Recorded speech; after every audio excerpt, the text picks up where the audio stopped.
2 years siya. 2 years na. Tapos, 1 years na.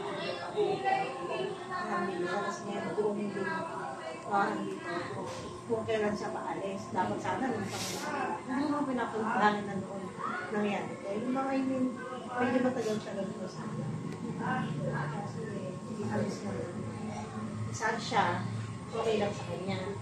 Ako yung nagiging. Alam mo yun, siyempre. Mga bigan, dito po yung bigan ng driver patrol. Mag-anak dito namin to. Deep inside. Pero sa kanya, ito lang. Kaya, ito lang yung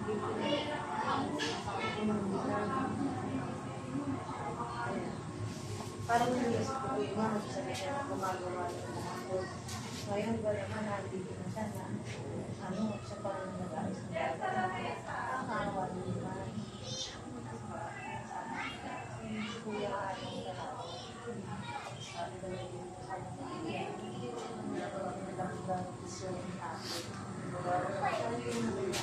ng mga Ano kanawa nun? Baka ganyan lang din. 80 rin siguro. Hindi pa ka nakapunta nung ano eh. Ngayon lang makapunta pa kami madaling araw. Hindi ka pa napunta? Hindi, nung gabing nakaburol. Yung ano, nung kinuha. Nung nakalagay sa atawla, hindi. Sino kumuha? Tinawag ko sa senior. At sa bahay ba namatayan? Oo, sa bahay.